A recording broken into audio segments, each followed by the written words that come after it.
As twilight crept over the bustling city, a gentle hum of anticipation filled the streets. It was an ordinary evening, yet the air carried an invisible tension, a sense of purpose that settled over the city's finest restaurant, La Lumiere. Known for its exquisite ambience, the restaurant catered to the elite, adorned with glittering chandeliers and marble floors that echoed sophistication and exclusivity. David Harrington, the newly elected mayor of the city, stepped out of his car and took a deep breath, savoring the crisp night air. A middle-aged black man with a quiet, commanding demeanor, David wore a simple dark suit. He often chose this understated attire when visiting places without official announcements or grand entrances. Tonight, he intended to evaluate a restaurant whose application for a new liquor license was pending. Although his position entitled him to special treatment, David wanted to experience the establishment as an ordinary patron, blending in to observe the environment and the staff's interactions with guests. As he entered the foyer, a sense of calm washed over him. The faint clinking of glasses, soft jazz playing in the background, and murmurs of conversation added to the rich ambience. David took in the luxurious surroundings, his gaze moving from the polished mahogany bar to the lavish floral arrangements on each table. A warm yellow glow from the chandeliers softened the space, creating an inviting scene that promised comfort and elegance. Yet, just as his appreciation of the restaurant's charm began to settle, a cold, piercing gaze fell upon him. Tom Baxter, the restaurant's manager, stood at the hostess podium. Tall, lean, and dressed sharply in a black suit that contrasted with his ice-blue eyes, Tom watched David with a look of veiled disdain. His demeanor was subtle yet unmistakable, a glance that lingered a bit too long, betraying a kind of judgment David had encountered many times before. Without even uttering a word, Tom conveyed an aura of suspicion mixed with superiority. "Good evening," David greeted Tom with a polite nod, maintaining his composure. Tom's smile was tight, a professional mask that barely hid his discomfort. "Good evening," he replied, his tone dry. "How can I assist you?" "I'd like a table for one, please," David said, glancing around and noting a few empty seats scattered around the room. The restaurant was lively but far from full, and seating didn't appear to be an issue. Tom's eyes narrowed slightly, a flicker of something unspoken passing across his face. "I'm afraid we're fully booked for the evening," he said, his voice oozing a polished kind of dismissal. "Reservations are required in advance." David's eyes shifted briefly to the half-empty tables, his expression unchanging. "I see. Well, I don't mind waiting if something opens up." Tom pursed his lips, as if inconvenienced by David's calm persistence. "I suppose, but it might be a while." David simply nodded, choosing a chair in the waiting area near the entrance. He sat down and pulled out his phone, scrolling through messages as he occasionally glanced at the bustling dining room.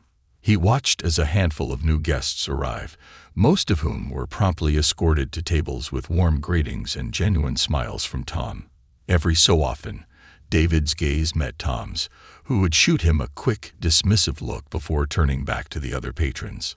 Minutes turned into nearly half an hour, and David sensed the subtle escalation of Tom's efforts to ignore him. When a young couple entered without a reservation, Tom greeted them with a warmth that contrasted sharply with the coldness he'd shown David. "Right this way, sir, madam. I'll make sure you have the best seat available," Tom said, his tone dripping with courtesy as he led the couple to a prime table near the front window. David sat silently, his expression calm but his patience waning. He had seen enough. His purpose in coming to this establishment was to observe the treatment and quality firsthand, especially for those who might not fit the stereotypical elite clientele. He wasn't seeking special treatment due to his position, but the blatant disregard and the subtle prejudice Tom displayed left him with a bitter taste. Finally, after almost an hour, Tom approached David, his smile replaced with an expression of thinly veiled irritation. "Sir," he began, his tone clipped, "I must ask you to leave. We have a policy to maintain a certain atmosphere. And frankly, I don't think this is the right establishment for you." The insinuation was unmistakable, and David's jaw tightened slightly. In a quiet, steady voice, he asked, "Are you suggesting that I am not fit to dine here?" Tom's face twisted slightly, his lips curving into a smirk. "I believe there are establishments better suited to your preferences." David's calm exterior masked the growing frustration in his chest. He inhaled deeply, steadying himself, then stood, looking Tom directly in the eye. "I understand," he said softly. Without another word, he walked past Tom, out the front door, and into the cool night air. As he stood under the streetlight, David dialed a number on his phone. "Marcus, it's David. I need a thorough review of La Lumiere's upcoming liquor license application. Let's make sure we're holding them to the highest standards," he said calmly, his tone professional yet resolute. Hanging up, he allowed himself a moment to gather his thoughts. This was more than just a slight against him personally. It was a painful reminder of the invisible barriers that still loomed for people like him, even in spaces where his accomplishments should have been respected. He knew his response to this incident could impact not only his position, but the lives of those around him. The following morning, David Harrington sat in his office, the sunlight streaming through the large windows, casting a warm glow on the walls lined with books and framed certificates. His assistant, Marissa, entered with a cup of coffee, her face reflecting the unspoken question that had hung in the air since David had stepped into his office earlier, his normally calm demeanor edged with a rare intensity. Marissa hesitated before speaking, finally breaking the silence. "Mr. Harrington, I saw some posts last night. Is it true what happened at La Lumiere?" David looked up, his expression unreadable. "It's true, Marissa," he replied, taking a sip of his coffee. "The manager, Tom Baxter, made it clear I wasn't welcome. Whether or not he knew who I was is beside the point. What he saw was a black man who didn't fit his image of a suitable guest for their establishment." Marissa's lips pressed into a thin line. "It's unbelievable that people still act this way, especially at a place that's supposed to represent the height of this city's sophistication." David nodded thoughtfully. "It's why we have to be vigilant about the places we endorse, Marissa. Public perception and reality can be vastly different things." He paused, his gaze distant as he considered the situation further. "I didn't initially intend for any of this to become public, but perhaps it's time La Lumiere and places like it are held accountable." Just then, his phone buzzed with a new message. He glanced at the screen and raised an eyebrow at the sender. It was a message from Victor Chen, one of the city's most respected reporters. "Mayor Harrington, I've heard about last night's incident. Would you care to share your side of the story? I believe the public deserves to know." David leaned back in his chair, his mind racing.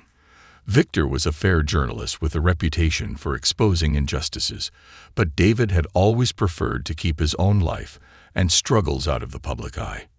Yet the more he thought about it, the more he realized that his silence might only serve to reinforce the very discrimination he had endured. He typed out a reply. "Victor, let's talk, but this isn't about me. It's about the broader issue." Later that day, David met Victor at a quiet coffee shop tucked away from the city's busy center. The cafe had a cozy, unpretentious atmosphere, a stark contrast to La Lumiere's grandeur. As they sat down, David noticed a few other patrons glance their way, recognizing the mayor but choosing to respect his privacy. Victor opened his notebook, his gaze serious. "David, first of all, I'm sorry that you went through this. No one, let alone someone who serves this city, should have to experience that kind of treatment." David nodded. "Thank you, Victor. But this isn't about me as an individual. It's about the broader issue of institutionalized bias. I'm not the first person to experience this, and unfortunately, I won't be the last. What I want is accountability, not just for La Lumiere, but for every business that thinks it can treat people differently based on their background." Victor scribbled notes as David spoke, nodding thoughtfully. "So, what are you planning to do?" David paused, his gaze focused. La Lumiere's liquor license is up for renewal soon. It gives us a chance to set a standard. I'm not looking to close businesses down, but I believe in setting policies that force them to uphold basic human respect and dignity. Victor's pen paused mid-sentence. So, you're suggesting that establishments should meet standards beyond just health and safety to secure a license? David nodded. Exactly. If we're serious about building a community where everyone is treated with respect, then businesses need to be held to those same standards. Places that serve the public must welcome all members of that public with the same level of respect and service. Victor smiled, the glimmer of a story unfolding in his mind. This is bold, David, but it's the kind of initiative that could make waves. David shrugged, his gaze unwavering. Then let the waves come. By the time Victor's article hit the presses the next day, the story had already begun circulating on social media. City Mayor David Harrington faces discrimination at upscale restaurant. Calls for accountability in business standards, read the headline, accompanied by a candid photo of David standing outside La Lumiere. The city's response was swift and divided. Many were outraged, supporting David and condemning La Lumiere's actions, demanding a boycott of the establishment. Others, however, felt the incident was overblown, questioning if David's decision to make it public was an overreach of his authority. Local business owners watched nervously, unsure of how this new focus on cultural standards would affect them. Amid the swirling opinions, La Lumiere's staff and regular patrons found themselves at the center of an unwanted spotlight. Tom Baxter, the manager, was particularly rattled, the public backlash shaking the confidence he had worn so smugly that evening. The restaurant's owner, Mr. Whitmore, an aging socialite known for his influence among the city's elite, was furious when he learned of the incident. "What were you thinking, Tom?" Mr. Whitmore's voice was sharp as he addressed the manager during an emergency staff meeting that evening. "You turned away the mayor of our city." Tom, normally self-assured, looked down, his expression pale. "I didn't know he was the mayor," he muttered, though the excuse sounded weak even to him. Whitmore's eyes narrowed. "Whether he was the mayor or not is irrelevant. You showed blatant disrespect. Now, we're facing a public relations nightmare and potentially losing our liquor license. Do you have any idea what that could mean for our business?" Tom shifted uncomfortably. "I didn't think he would. I didn't expect him to react like this." "Well, he did, and now we're left to deal with the consequences," Mr. Whitmore snapped. He paused, his gaze flickering over the staff gathered in the room. "Effective immediately, I want every member of this team to undergo mandatory sensitivity and customer service training. This establishment will be known for treating every guest with the utmost respect, regardless of who they are." Tom's face flushed, the humiliation of the reprimand settling over him like a heavy weight. It was clear that Whitmore wasn't simply issuing an order. He was setting an ultimatum. The restaurant's future, and Tom's position, were on thin ice, a reality Tom hadn't expected. Meanwhile, David received a flood of messages, emails, and phone calls from supporters, allies, and even old friends who had read about the incident. He appreciated their words but remained focused on his mission. He had a clear goal in mind, not just a personal victory, but a policy change that would ripple through the community and set a new standard. 2 days later, David held a press conference outside City Hall, with reporters, activists, and concerned citizens gathered to hear his official statement. "Thank you all for being here," David began, his voice steady as he looked out over the sea of expectant faces. "This week, I experienced something that many people in this city have faced countless times, but it's not about me. It's about ensuring that every person who walks into an establishment is treated with respect and dignity. Businesses in this city must recognize that our diversity is our strength, not something to be diminished or ignored." He continued, outlining his proposal to create a set of cultural standards that businesses must meet to qualify for their operating licenses. These standards will not only focus on health and safety, but will include measures to ensure that every customer is welcomed and treated fairly. I am working with the City Council to draft these guidelines, and we will invite feedback from the public to ensure they truly reflect our community's values." The crowd's response was overwhelmingly positive, applause breaking out as David finished his statement. He felt a sense of relief, knowing that his stance had resonated with many in the city. As the day drew to a close, David returned to his office, feeling the weight of the moment settle into his bones. He knew he'd started something that wouldn't be resolved overnight, but the seeds of change had been planted. This wasn't just about one night at La Lumiere. It was a movement toward a more inclusive city, a city that would no longer tolerate discrimination hidden behind a veil of prestige. As he gazed out of his office window, watching the city lights flicker against the evening sky, David felt a quiet sense of resolve. It was the day after David Harrington's press conference, and the city buzzed with energy as people discussed the mayor's bold announcement. From the street corners to bustling coffee shops, conversations circled around one central theme: respect, dignity, and equality in public spaces. Some people saw David's proposal as a groundbreaking step toward an inclusive city, while others felt uneasy about government involvement in private businesses. The debate seemed to reach every corner of the community, and David's office was flooded with emails, some in support, some in opposition, and a few questioning how these standards would be enforced. Meanwhile, at La Lumiere, the atmosphere was tense and uneasy. Tom Baxter moved through the restaurant with his usual air of authority, but there was a new wariness to his demeanor. He could feel the eyes of his staff on him, a mix of judgment and sympathy flickering in their gazes. The recent backlash had shaken the foundation of his confidence, leaving him defensive and anxious. Mr. Whitmore, the owner, had scheduled a special staff meeting that evening, and whispers of the impending discussion rippled through the team. In the kitchen, waitstaff traded nervous glances, and a few chefs muttered under their breath as they prepared for the dinner rush. That evening, as the last of the diners finished their meals, the staff gathered in the main dining room. Mr. Whitmore stood at the head of the room, his sharp, assessing gaze sweeping over his employees. He was a man accustomed to command, with a reputation as a tough but fair boss. However, tonight, there was a look of disappointment in his eyes that unsettled everyone. "Thank you all for staying late tonight," Mr. Whitmore began, his voice calm but laced with a cold edge. "I'm sure you're all aware of the recent incident that has cast a shadow over La Lumiere.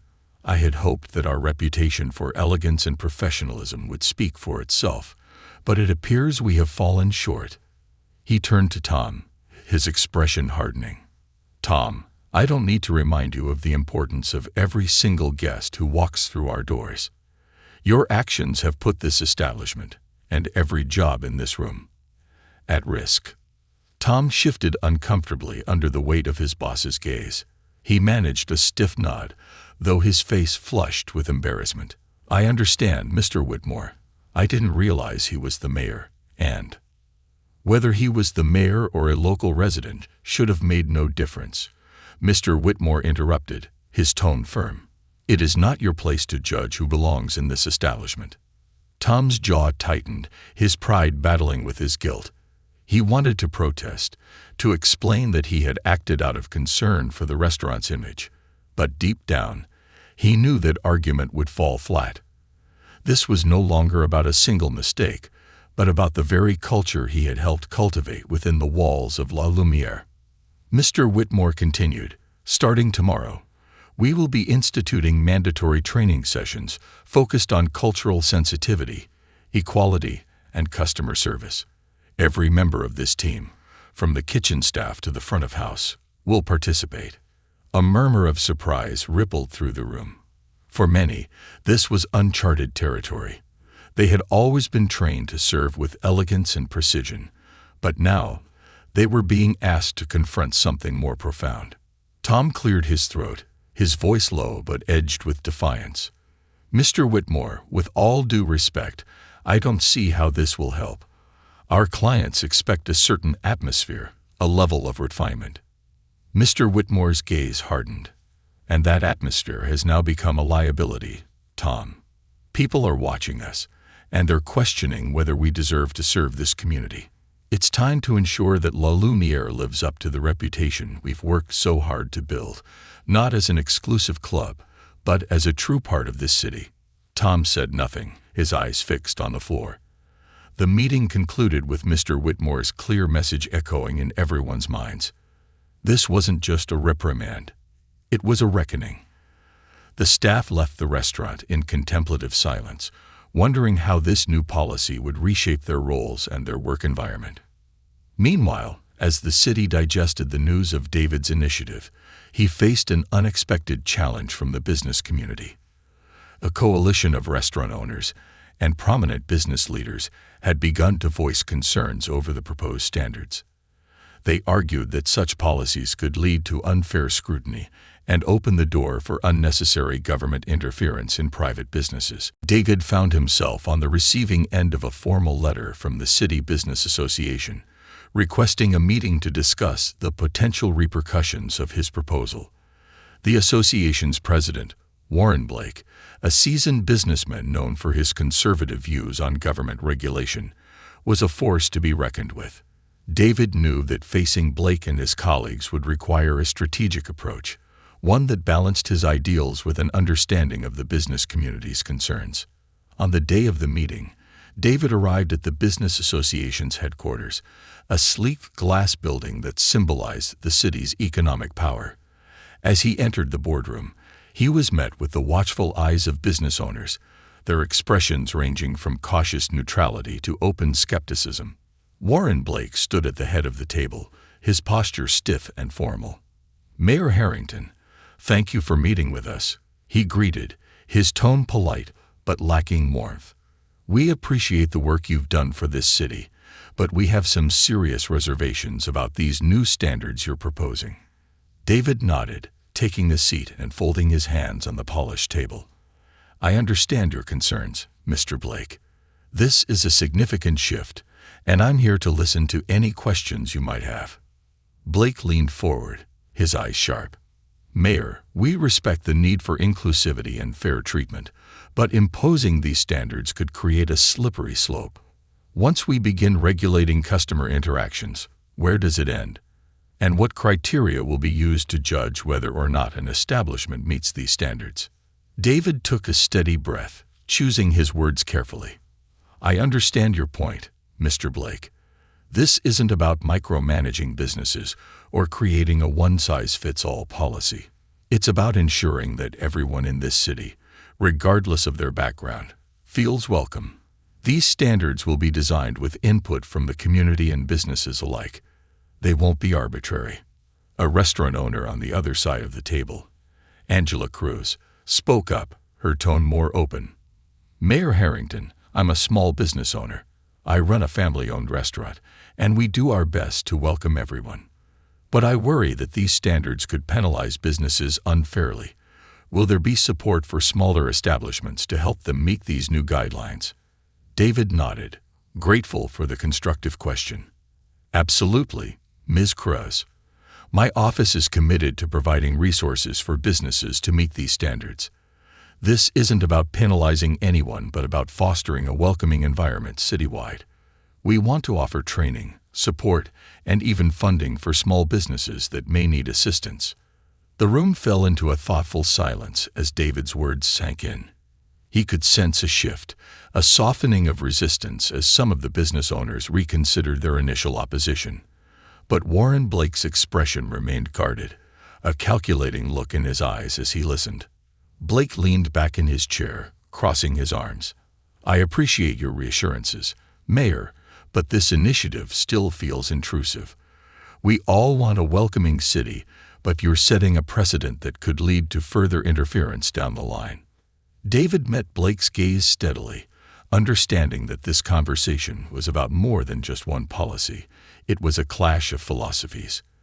"Mr. Blake, I respect your concerns, but I believe that creating a culture of respect in our public spaces will benefit everyone in the long run.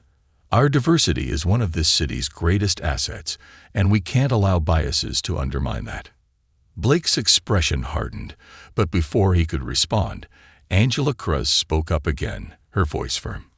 "I, for one, Support this. I've seen customers of mine treated differently in other establishments. And it's not right. If Mayor Harrington's initiative helps address that, I'm willing to stand behind it." A few other business owners nodded in agreement, and Blake's frown deepened as he sensed the momentum shifting. He forced a tight smile and nodded curtly. "Thank you for your time, Mayor Harrington. We'll be watching closely as you move forward with this." David stood, extending a hand to Blake. "And I welcome your feedback every step of the way." The meeting concluded, and as David left the building, he felt a mix of relief and anticipation. It was clear that this initiative would not come without resistance, but he also knew he had allies within the business community who saw the value in creating a more inclusive city. That evening, as David reviewed his notes and prepared for the next steps in implementing the new standards, Marissa walked into his office, a rare smile on her face. "David, you might want to check your social media," she said, holding up her phone. David raised an eyebrow, curious. He opened his own phone to see a trending video, footage from La Lumiere, taken by a fellow diner the night he'd been turned away. The video captured his confrontation with Tom, his calm demeanor in the face of dismissal, and his quiet, powerful revelation of his identity as mayor. As he watched the video, David felt a surge of emotions. It wasn't just his experience on display, but the beginning of a larger story. People were sharing it widely, with captions about dignity, respect, and the kind of leadership they wanted in their city. David set down his phone, a sense of purpose settling over him. The journey was only beginning, but for the first time, he felt a spark of hope that his vision for a more inclusive community could truly become a reality. Over the following days, the momentum of David's initiative grew steadily, sparking debates in households, on social media, and across news outlets. The footage of his calm yet powerful interaction at La Lumiere had ignited something larger than just local outrage.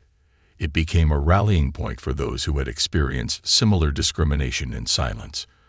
People were beginning to speak out about instances where they had felt unwelcome, recounting experiences of subtle but painful prejudice at various establishments throughout the city.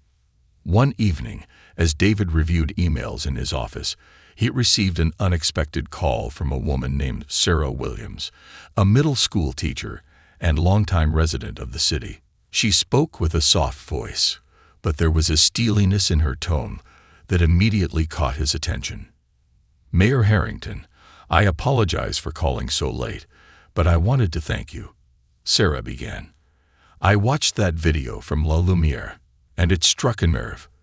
What happened to you has happened to many of us, though most of us don't have a title to make people think twice. Your initiative, this idea of holding businesses accountable, it gives me hope. For me, and for my students, many of whom are children of color who need to know that they are valued members of this city." David listened closely, feeling the weight of her words. "Thank you, Ms. Williams. Your story means a great deal to me. And you're right, this isn't just about one night in one restaurant. It's about creating a city where everyone feels that they belong. I'm honored to be part of this change, and I want to make sure we see it through." Sarah's voice softened. "I'll be supporting this initiative in any way I can. And Mayor Harrington, please know that you have more allies than you might realize." As they ended the call, David felt a renewed sense of determination. The support from residents like Sarah reminded him of the people he served, the individuals who deserved a city that honored their humanity. But he knew that true change would only come if he could win the council's approval for his policy. Without it, his initiative would remain a proposal, a vision without power. The next day, David arrived at City Hall for a crucial council meeting, the defining moment in his campaign to implement the new cultural standards policy. The council chamber was packed with members of the community, business owners, activists, and reporters eager to see if the policy would be brought to a vote.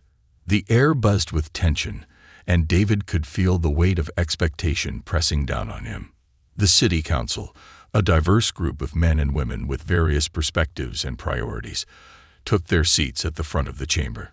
Councilwoman Elena Garcia, a respected member known for her work on social issues, offered David a warm nod, a sign of her support. But Councilman Charles Wheeler, a staunch traditionalist who was often wary of change, sat with his arms folded, his expression one of open skepticism. David took a deep breath and began his presentation, outlining his vision for the cultural standards policy. He spoke of his experience at La Lumiere, not as a means of garnering sympathy, but as an example of the treatment that too many residents endured in silence. He emphasized the importance of dignity and inclusivity in public spaces, and how these values strengthened communities rather than undermined them. As he spoke, he could see nods of agreement from several council members, but he also noticed Wheeler's frown deepening. When David concluded, Wheeler leaned forward, his tone skeptical. "Mayor Harrington, while I appreciate your passion for this issue, I'm concerned about the precedent this policy would set. Once we start holding businesses to subjective standards of respect and dignity, where do we draw the line? How can we enforce something so intangible?" David met Wheeler's gaze steadily. "Councilman Wheeler, I understand your concern. This policy isn't about dictating how businesses operate. It's about ensuring that every resident who enters a public space is treated fairly. We're not talking about subjective respect. We're talking about the bare minimum level of respect that every human being deserves. We're not enforcing a vague notion of dignity, but setting standards to prevent discriminatory behavior." Alina Garcia spoke up, her tone supportive yet firm. "I think what Mayor Harrington is proposing is long overdue. We have laws that ensure physical safety in businesses. Why shouldn't we have policies that protect people from emotional harm as well? This is about creating a city we can all be proud of."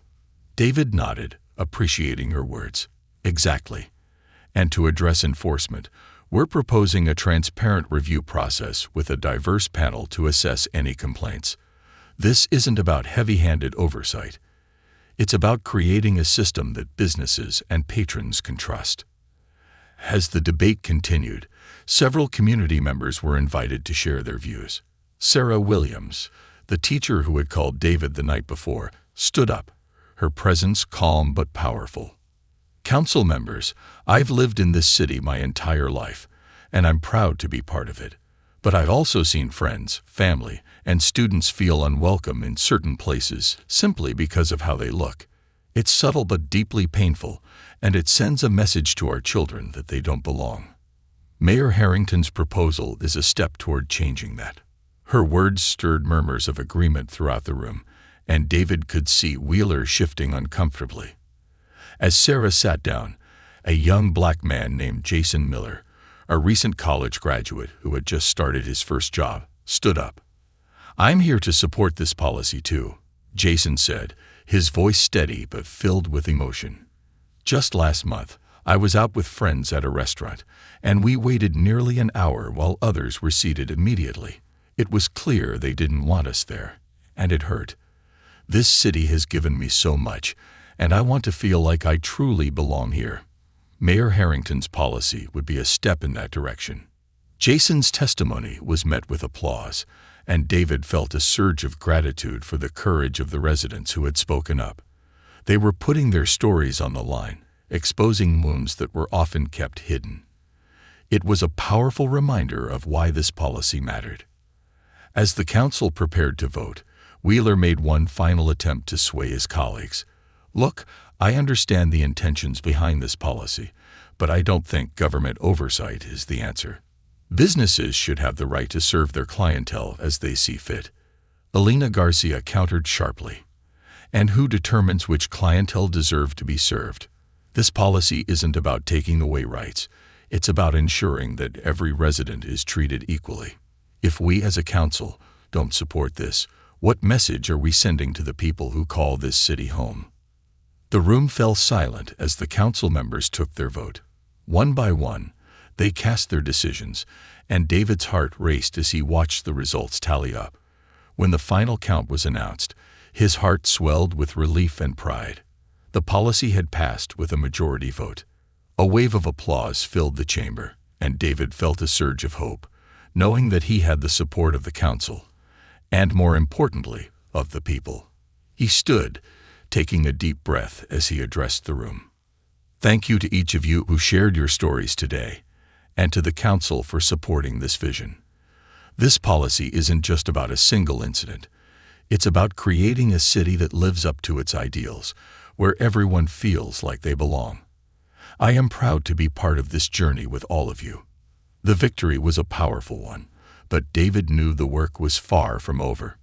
Implementing the policy would require careful planning, community engagement, and a genuine commitment from both businesses and residents.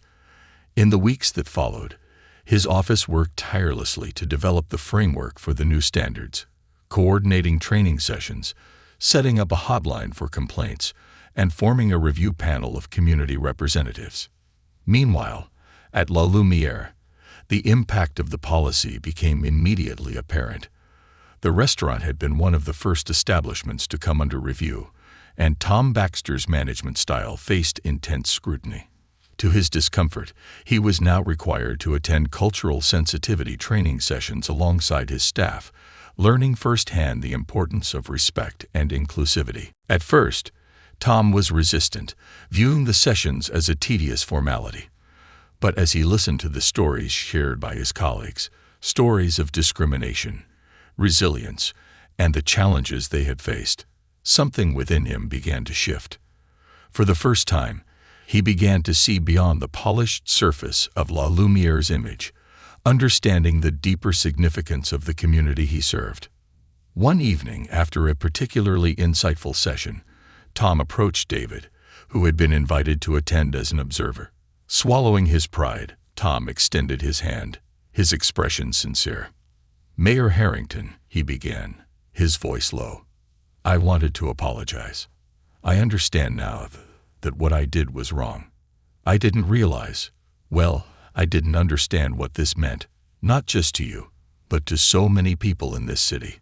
David accepted the handshake, offering a nod of acknowledgement. "Tom, I appreciate that. This isn't just about punishment. It's about growth. And it's never too late to learn." In that moment, Tom felt a sense of humility that was both humbling and freeing. The process wasn't easy, but he was beginning to understand the true meaning of leadership, the ability to serve all people with respect and integrity.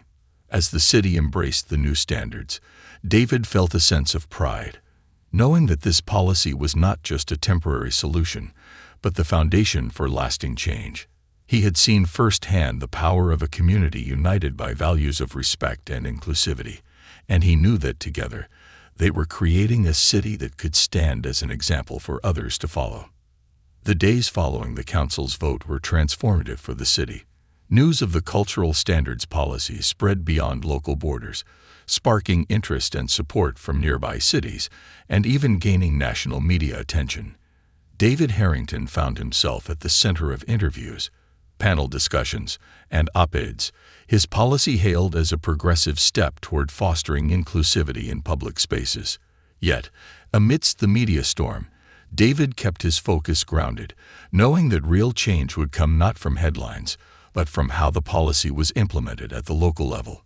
Despite the positive reception, resistance lingered in pockets of the city. Some business owners who had previously been neutral found themselves swayed by new voices of opposition, who feared the potential for government overreach and questioned whether this policy could infringe upon their ability to run their businesses as they saw fit. Social media buzzed with conversations on both sides, with some citizens accusing the mayor of going too far, of enforcing a morality that, they argued, couldn't be legislated.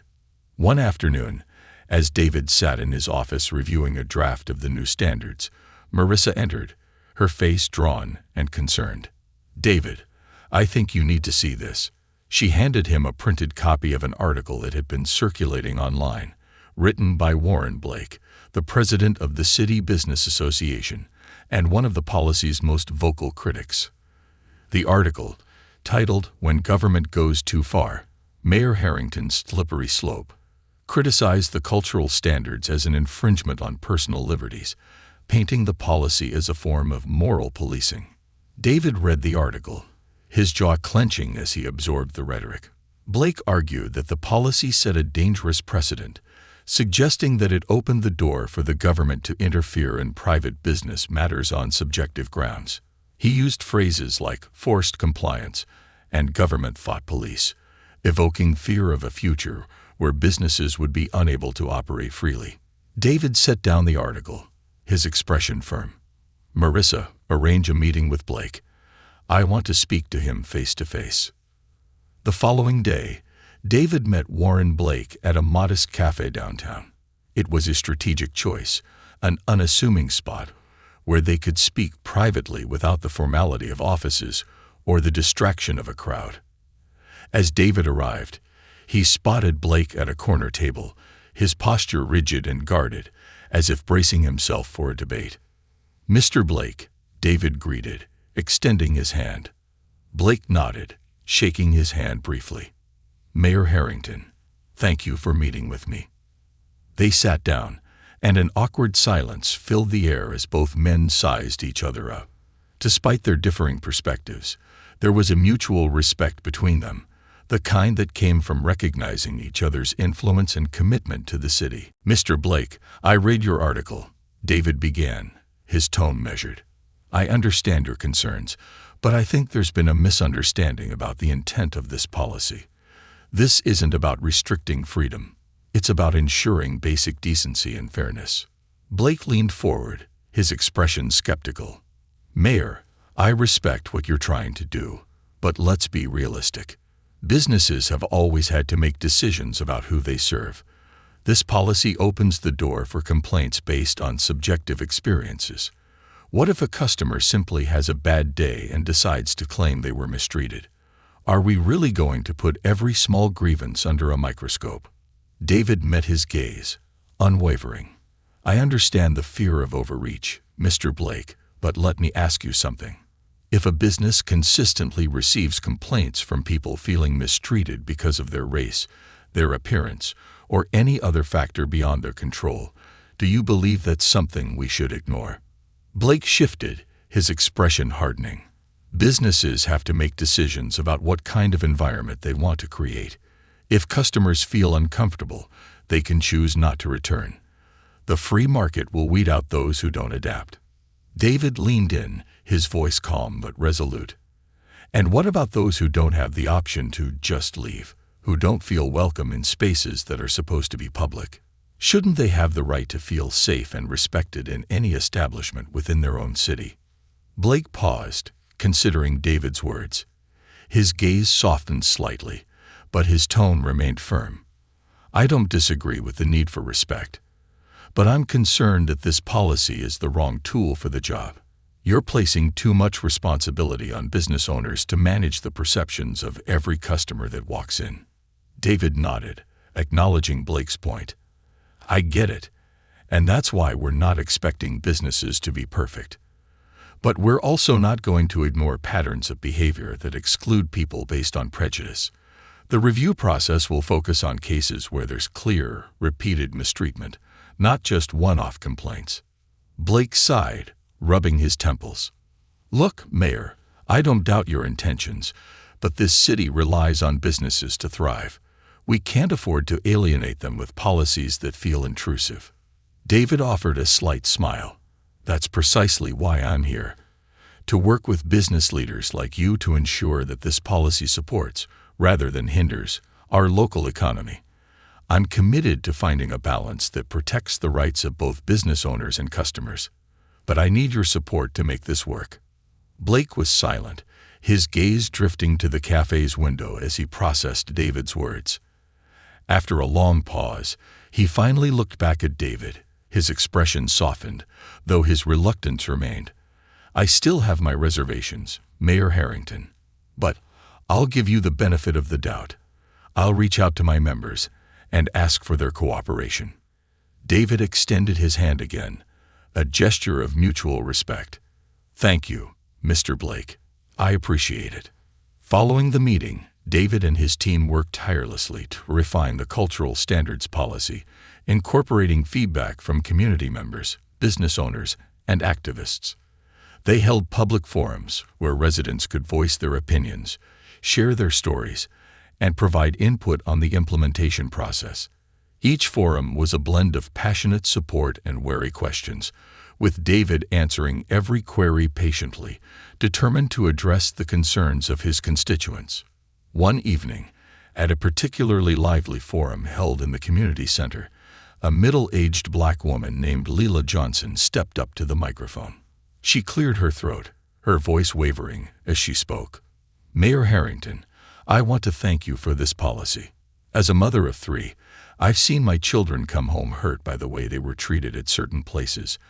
My youngest son, who has a learning disability, was once told to stop wasting time at a cafe because he took a while to place his order. It was heartbreaking. This policy, it gives me hope that my children will one day live in a city that respects them as they are." The crowd erupted in applause, and David felt a swell of emotion as he watched Leila return to her seat, her shoulders shaking as she wiped away tears. Her words captured the heart of what he was trying to achieve. A city where every resident could feel valued and respected. However, not everyone in the audience shared Leila's perspective. A tall man in a business suit, who introduced himself as Roger, took the microphone next, his tone sharp. "Mr. Mayor, with all due respect, you're treading on dangerous ground here. As a business owner, I can't be expected to cater to every whim or sensitivity of my customers. If someone feels unwelcome, they can go somewhere else. That's the beauty of a free market." A murmur of disapproval echoed through the room, but David raised a hand, signaling for silence. He looked Roger directly in the eye and responded with calm conviction. "Roger, I hear your concerns, and I don't expect businesses to cater to everyone's whims. But this policy isn't about preferences. It's about protecting the dignity of every person who walks through your doors. Our businesses are the lifeblood of this city, but they are also part of its heart. We can't be a city that values commerce over people." Roger's jaw clenched, but he didn't argue further. David knew that changing minds wouldn't happen overnight, but he felt confident that the policy would take root, growing stronger with each story shared, each voice lifted. As the forums concluded and the policy approached its official launch, David found himself reflecting on the journey that had brought him here. One evening, as he sat in his office alone, he replayed the events of that night at La Lumiere, remembering the quiet humiliation he had endured, the cold dismissal in Tom Baxter's eyes, and the defiance he had felt in response. That moment had sparked a fire in him, one that had now spread throughout the city, igniting conversations about respect, dignity, and the kind of community they all wanted to build. Just then, Marissa entered, her expression soft. "David, there's someone here to see you. He didn't have an appointment, but I think you'll want to hear him out." "Curious," David nodded. "Send him in." A moment later, Tom Baxter stepped into the room, his expression a mixture of humility and determination. David straightened in his chair, surprised but intrigued. "Mayor Harrington," Tom began, his voice hesitant. I came to apologize, not just for that night at La Lumiere, but for everything that followed. I realize now that I was wrong, not just in how I treated you, but in how I viewed people who didn't fit my idea of what a respectable customer looked like." David nodded, letting Tom continue. "These past few weeks, going through the training, listening to stories from people in our community, it's changed me. I'm not here because I have to be. I'm here because I want you to know that I support what you're doing. La Lumiere will comply with every standard you set." David stood, extending his hand. "Thank you, Tom. It takes courage to admit when we're wrong and to commit to change. I'm glad to have you as an ally in this." As they shook hands, David felt a sense of closure and triumph. This journey had started with a painful moment, but it had transformed into a powerful movement. As he watched Tom leave, David realized that this was more than just a victory for him personally. It was a victory for everyone who believed in a future where dignity was a given, not a privilege. And as he looked out over the city he loved, he knew that this was just the beginning. The morning of the policy's official launch was met with an unusual calm in the city. The air was crisp and clear, and as the sun rose over the skyline, illuminating City Hall, it felt like the dawn of a new chapter for the community. David Harrington stood at his office window, taking a moment to absorb the quiet before the day's events. After months of preparation, outreach, and overcoming resistance, the cultural standards policy was about to become official. In a few hours, he would address the city, joined by council members, community leaders, and local business owners, for the ceremonial signing. Marissa entered, carrying a thick stack of documents and a look of pride. "Well, this is it, David. Today's the big day." David turned from the window, giving her a nod and a small, grateful smile. "It's surreal, isn't it? So much has happened in the past few months, and here we are. I couldn't have done this without you, Marissa." She waved him off, though her cheeks flushed with pride. "It was an honor. You've done something incredible here. I've watched how hard you worked to make this happen, even when it seemed like half the city was against you." David sighed, the weight of the journey settling into his shoulders. "It's been a challenging path, that's for sure, but it's been worth every bit of it. I just hope it makes a real difference." As Marissa left to finalize the last details, David's phone buzzed. He glanced at the screen and saw a message from Sarah Williams, the middle school teacher who had supported him since the beginning. It was a simple message. "Thank you. My students, my family. And I thank you for this. You've given us hope." The message filled him with a renewed sense of purpose. This was what it had all been for. The people like Sarah and her children, who had waited too long for a city that recognized their value. David typed a quick response. "Thank you, Sarah. This is for you and everyone who believes in a better future." The ceremony was held in the heart of downtown, with a stage set up outside City Hall. As David arrived, he was met with an enthusiastic crowd of supporters, their cheers filling the crisp morning air. Among them were familiar faces, residents who had attended the community forums, local activists, and business owners who had come around to support the policy. Cameras flashed as reporters covered the event, eager to capture the moment that would mark a new era for the city. David took his place on stage alongside the council members and community leaders who had championed the policy. At his side stood Councilwoman Elena Garcia, whose unwavering support had been instrumental in swaying the council's vote, and, surprisingly, Warren Blake, who had initially opposed the policy, but now stood as a symbolic ally, a sign of unity. Elena leaned toward David, her voice warm with pride. "Look at this crowd, David. They're here because of you. You've changed something fundamental in this city." David nodded, a surge of emotion welling up as he looked out at the crowd, his gaze falling on Sarah Williams and her students near the front row. They held handmade signs that read, "Respect for all, and our city, our home." David stepped up to the podium, the crowd quieting as he began to speak. "Today," he began, his voice strong yet filled with emotion, "we take a step toward a more inclusive and compassionate city.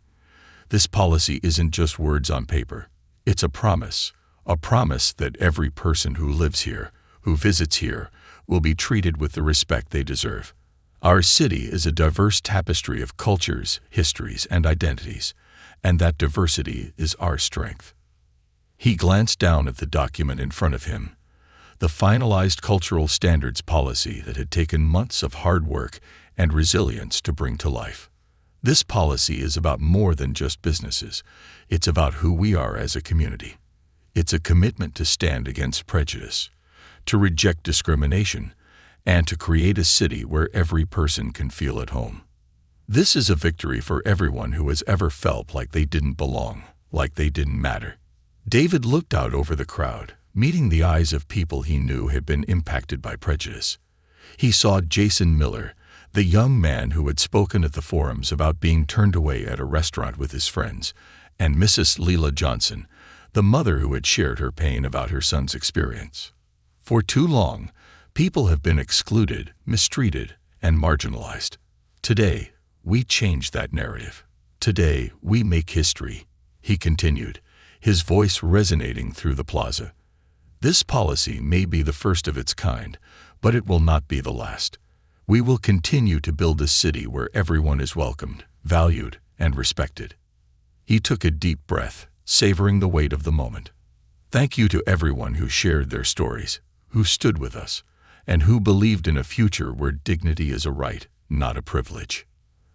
The crowd erupted into applause, and David could feel the pride radiating from every person present. The unity in that moment was palpable, a city coming together to affirm their shared values. As David signed the policy, sealing it into law, a sense of relief and triumph washed over him. It was done.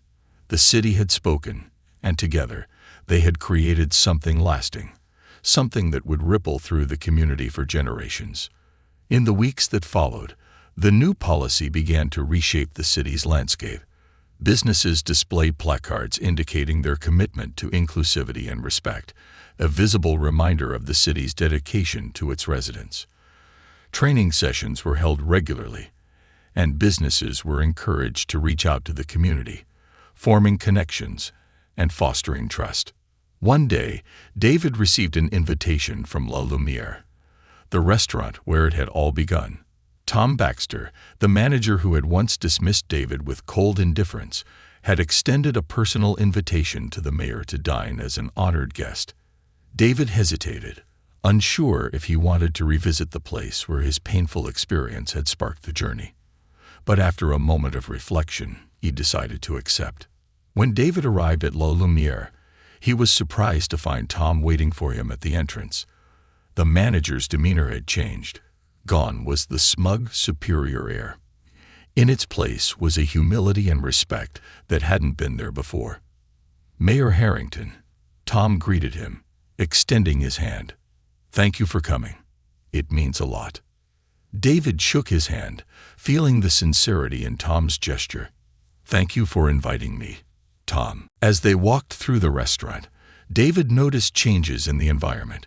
There was a warmth in the interactions between the staff and patrons, a friendliness that hadn't been present during his first visit. The air no longer carried an unspoken barrier. Instead, it was inviting, open. Tom led him to a table by the window, one of the best seats in the house. "We wanted to show you that we've changed," Tom said quietly. "Your policy, it made me confront things I hadn't realized about myself, about how I viewed certain customers. I can't change the past, but I can make sure that from now on, this restaurant will reflect the values you've brought to this city." David nodded, touched by Tom's words. "That means a lot, Tom. This isn't just about one person or one incident. It's about creating a better place for everyone. I'm glad to see La Lumiere becoming part of that vision." Throughout the meal, David could feel the impact of his work in every interaction, every smile, every gesture of respect and courtesy. It was as if the city itself had begun to embody the principles he had fought for, transforming not only the places but the people within them. Months later, as David walked through the city streets, he noticed subtle signs of change everywhere. A diverse group of friends laughed together at a cafe that once might have turned some of them away. An elderly man was greeted warmly at a restaurant, his server helping him with genuine care. He saw small acts of kindness, gestures of inclusion, moments that reminded him why he had started this journey. As he passed a community center, he saw a group of children from various backgrounds playing together, their laughter ringing out like music. Among them, he spotted Layla Johnson's son, the boy who had been mistreated for taking his time at a cafe. Now he played freely, his face alight with joy, no trace of the pain his mother had once described. David paused, leaning against a lamppost as he watched the children. He felt a profound sense of peace, a quiet pride that he rarely allowed himself to feel. The city had come a long way, and though there would always be challenges ahead, he knew that this was a city worth fighting for, a city that could stand as a beacon of hope and progress. Just then, a familiar voice called his name. He turned to see Sarah Williams, the teacher who had supported him from the beginning, smiling as she approached. "Mayor Harrington," she said, a warmth in her tone that made him smile. You've done something remarkable. My students, they talk about you, you know. You've given them a reason to believe in their future, in themselves." David chuckled, feeling a surge of gratitude. "Thank you, Sarah. But this is just the beginning. There's still so much more to do." She nodded, her smile unwavering. "I know, but you've given us a foundation. And that's more than enough." As they stood together, watching the city go about its day, David felt a deep sense of fulfillment. His journey had been fraught with challenges, but he had emerged on the other side with a community united in purpose. And as he looked out over the city he loved, he knew that together they could overcome anything, building a future rooted in respect, compassion, and the enduring strength of unity.